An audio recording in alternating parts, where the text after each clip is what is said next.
Hello बच्चों, कैसे हैं आप। आज हम क्लास 8th का इकाई 8 वर्ग समीकरण यानी क्वाड्रेटिक इक्वेशन अभ्यास 8A लगाने वाले हैं। ये बच्चों दिसंबर सिलेबस के हिसाब से मैंने लिया है ये अभ्यास। वैसे तो हम लोगों ने 8th क्लास में अभी केवल फर्स्ट चैप्टर ही कंप्लीट किया है। अकॉर्डिंग टू सिलेबस आपका दिसंबर मंथ में वर्ग समीकरण और वृत्त और चक्री चतुर्भुज ये एक और आता है। तो हम यहाँ पर पहले वर्ग समीकरण ले रहे हैं। तो चलिए देखते हैं इस चैप्टर में क्या क्या है। तो पहले इसको समझ लेते हैं आखिर इस वर्ग समीकरण होता क्या है। वर्ग समीकरण एक्स स्क्वायर बराबर के। के क्या है? यहाँ पर पूर्ण संख्या है। के रूप वाले समीकरणों का हल करना हम यहाँ पर बच्चों सीखेंगे। और क्या सीखेंगे? A X square plus B X plus C बराबर 0 इस प्रकार के भी समीकरणों का हम हल करना सीखेंगे, ठीक है, इस लेसन के अंदर। और इनके जो वार्तिक प्रश्न होंगे वो भी हल करना सीखेंगे। हमने अब तक क्या पढ़ा हुआ है? ए एक्स प्लस बी बराबर सी एक्स प्लस डी यदि है तो क्या हो जाएगा? ये इसके में भाग में आ जाएगा और यहाँ पर एक संख्या आ जाएगी। उसके बाद में देखिए ज़रा, सी एक्स प्लस डी जो इसमें हर है वो नॉट इक्वल टू 0। हम लोगों ने कुछ इस तरीके के समीकरणों का अध्ययन किया है। और इसमें है क्या? ए एक्स प्लस बी बराबर 0 यानी x पर पावर कितनी है? यहाँ पर 1 है। ऐसे समीकरण जिनमें चर की अधिकतम घात 1 हो, ये चर ही है हमारा। ये जो चर राशि है अचर राशि के साथ में अधिकतम घात 1 है, एक चर रेखीय समीकरण होते हैं। जैसे कि ये, मतलब यहाँ पर चर के ऊपर केवल एक घात होगी। आगे इसी प्रकार जिन समीकरणों में चर की अधिकतम घात कितनी हो? 2 हो, वर्ग समीकरण या द्विघात समीकरण कहलाते हैं। जैसे कि एक्स स्क्वायर बराबर कितना? के। और यहाँ पर देखिए A X square plus B X plus C बराबर 0। इसमें जो ये चर राशि है x, देखिए इसमें पावर अधिकतम पावर कितनी है? 2 है घात इसकी। और यहाँ पर कितनी है? 1 है। लेकिन जो सबसे अधिक होती है वही हम मानते हैं। तो इसकी अधिकतम घात कितनी हो गई? 2, यानी कि ये है स्क्वायर वाला समीकरण हो गया, यानी वर्ग समीकरण हो गया, द्विघात समीकरण हो गया। और इसमें भी देख लीजिए, इसमें भी चर पर कितनी है? 2 घात दी हुई है। लेकिन यहाँ पर कितनी थी? यहाँ पर 1 थी। तो इसके कुछ उदाहरण लेते हैं हम। देखिए पहले क्या लिखा हुआ है? एक्स स्क्वायर बराबर 9 लिखा हुआ है। ये कैसा हो गया? यहाँ पर एक्स स्क्वायर बराबर जो 9 दिया हुआ है ये कैसा है? संख्यात्मक है और निश्चित है। कैसा है? यह एक निश्चित संख्या है। आगे देखते हैं। यहाँ पर देखिए, यहाँ पर भी यही है। कितना हो जाएगा? 16/9 हो जाएगा। यह भी कैसा हो गया? यह भी निश्चित हो गया। अब आगे आइए, इसमें देखते हैं A X square plus B X और प्लस सी इक्वल टू 0। ये इस रूप में दिया हुआ है ये वाला समीकरण। तो इसमें घात 2 लगी हुई है अधिकतम। लेकिन इसमें जो a है उससे अगर इसमें तुलना कर दी जाए तो कितना है a का मान? इसमें a का मान 1 है। b का कितना हो गया? 5 हो गया, ठीक है। c का कितना हो गया? 6 हो गया। तो ये हमारी वैल्यूज इसमें से निकल के आ जाएंगी क्योंकि ये इसी रूप में दिया है और इससे हमने इसकी तुलना कर दी है। इसमें देखें ये की वैल्यू कितनी हो गई? 3 हो गई। बी की कितनी हो गई? 10 हो गई। और सी की कितनी हो गई? यहाँ पर 8 हो गई। इसमें देखिए ज़रा, ए 2 हो गया, बी कितना? 5 हो गया। और यहाँ पर -7, सी की वैल्यू कितनी? -7 हो गई। तो इस प्रकार से ये समीकरण हमें स्क्वायर रूप में दिए हुए हैं जिनका हमें हल करना है। एक उदाहरण ले लिया बच्चों हमने, एक्स स्क्वायर बराबर 16। इसको कैसे हल करेंगे?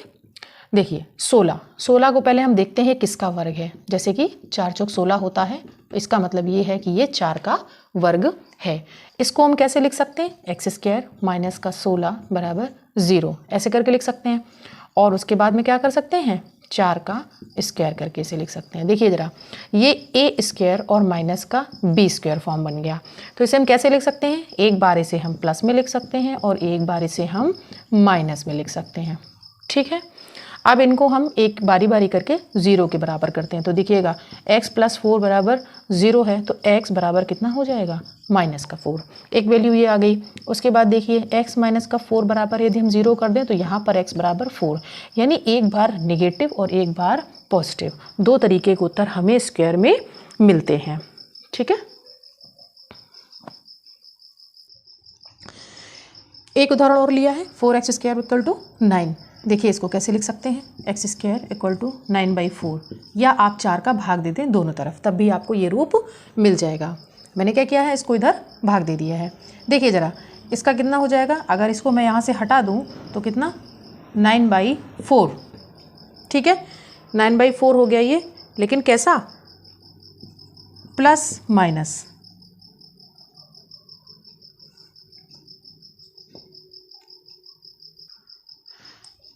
इसे हम और कैसे लिख सकते हैं, देखिएगा ज़रा, प्लस माइनस √9/4 ऐसे लिख सकते हैं।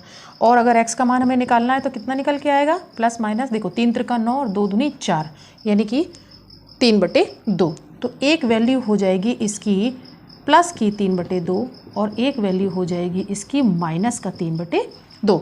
दो वैल्यू आती हैं वर्ग में।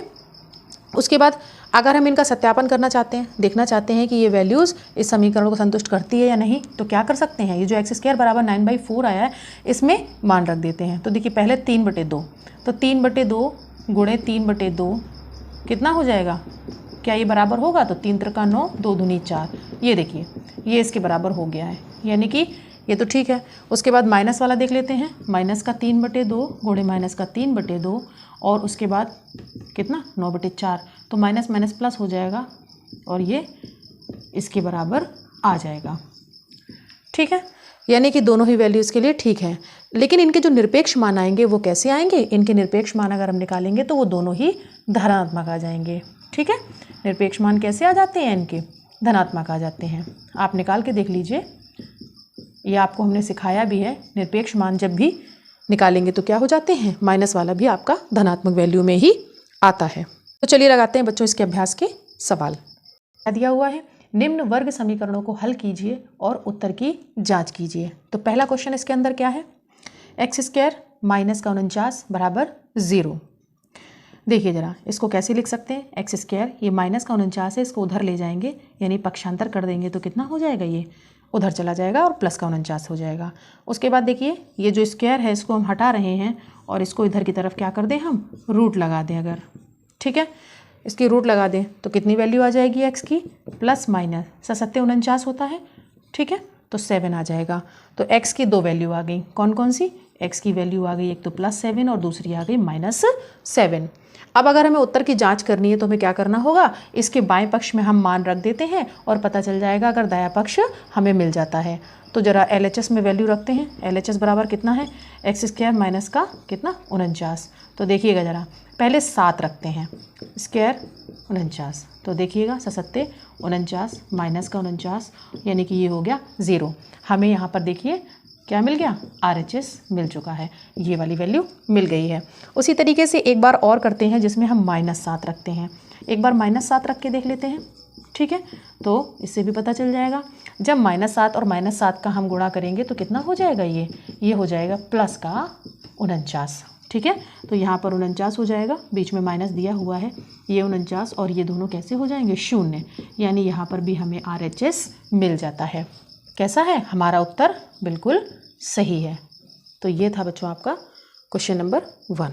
सवाल नंबर 2 क्या दिया है, 16x² माइनस का 9 बराबर 0। इसे हम कैसे लिख सकते हैं, 16x² बराबर 9। एक तो ऐसे लिख सकते हैं, x² को अगर इधर रहने देते हैं तो क्या हो जाएगा, 9/16 हो जाएगा। ये x का वैल्यू यहाँ पर क्या करें, हम रूट लगा देते हैं, 9/16। तो इसका मान कितना निकल के आ जाएगा, x का प्लस माइनस का 3 त्रिका 9 और 4 चौक 16, यानी x के दो मान आ गए, कितना, प्लस का 3/4 और माइनस का 3/4। अब वैल्यू तो आ गई, अब हमें ये देखना है कि हमारा उत्तर सही है या नहीं है। क्यों, क्योंकि हमें उत्तर की जांच भी करनी है। तो ये जो समीकरण दिया हुआ था आपका 16x² माइनस का 9, यानी कि LHS, इसका हम लिख लेते हैं और इसमें x के एक एक मान करके रखते हैं। तो देखिएगा इसमें पहले रख देते हैं 3/4 प्लस वाला, ठीक है, तो 16 गुणे 3 त्रिका 9 और 4 चौक 16, ये हो गया।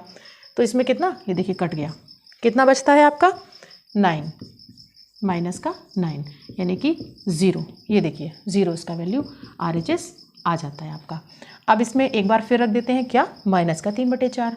तो देखिएगा माइनस का 3/4 का स्क्वायर माइनस का 9 कितना हो जाएगा 16 गुणे, अब चूंकि माइनस है और जब माइनस का स्क्वायर करेंगे तो क्या हो जाएगा प्लस हो जाएगा, 3 त्रिका 9, 4 चौक 16 और माइनस का 9, ये भी सेम हो गया, यानी कि 9 माइनस का 9 इक्वल टू कितना 0, यानी कि ये भी हमें RHS कैसा मिल जाता है।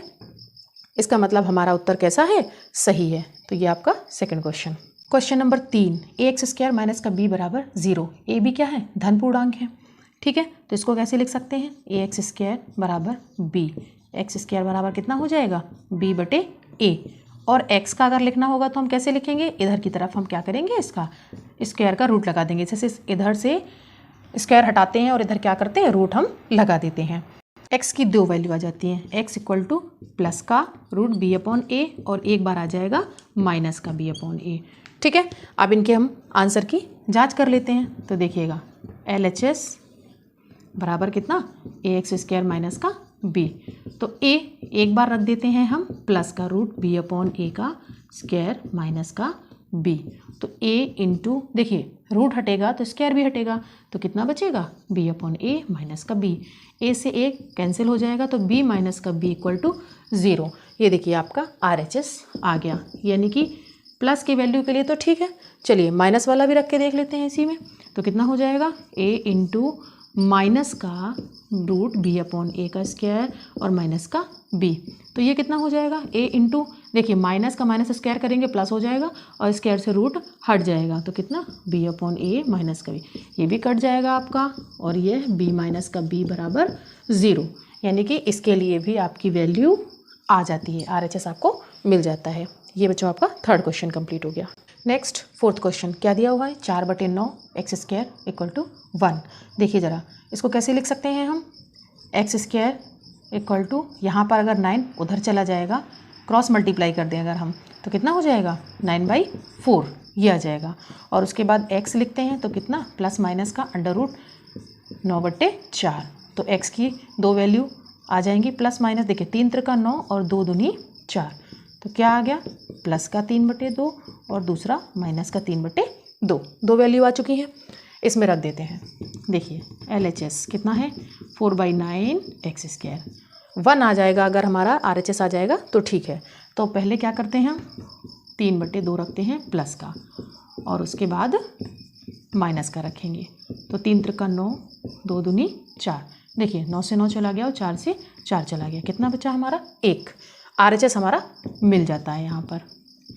दूसरी बार में क्या रखते हैं हम 4/9, अब क्या करते हैं माइनस का 3/2 जरा रख के देख लेते हैं, कितना हो जाएगा यहाँ पर 4/9 और जो माइनस वाला है वो प्लस हो जाएगा क्योंकि स्क्वायर हो रहा है, 3 त्रिका 9 2 दूनी 4, ये भी आपका चला गया कितना 1, यानी कि x के दोनों मानों के लिए ये समीकरण कैसा हो गया, सही है। तो आपका जो आंसर है वो कैसा है, ठीक है। ये आपका फोर्थ क्वेश्चन।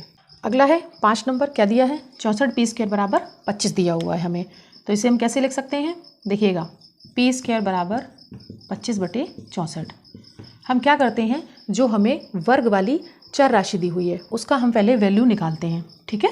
तो देखिए p बराबर कितना हो जाएगा यहाँ पर प्लस माइनस, और जो स्क्वायर है उसको हटा करके हम क्या करते हैं इसकी तरफ रूट लगा देते हैं, तो p के वैल्यू कितना आ जाएगा, देखिए 25 का वर्ग कितना है 5 का, और देखिए 64 का कितना 68 64 होता है, तो p के 2 मान आ गए आपके, एक तो प्लस का 5/8 और दूसरा कितना माइनस का 5/8।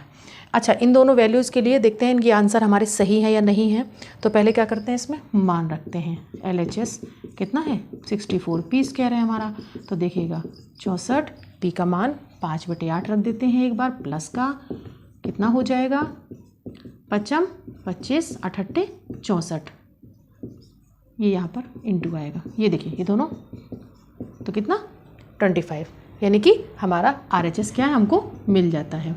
एक बार हम माइनस का 5/8 रख देते हैं, तो देखिए ज़रा कितना आता है आंसर इसका, माइनस का स्क्वायर हो जाएगा प्लस हो जाएगा तो कितना हो जाएगा 25/68 64, ये दोनों भी कट जाते हैं तो आंसर आपका कितना आता है, ये देखिए 25 बचता है, यानी कि हमारे जो वैल्यू है वो कैसी है, सही है।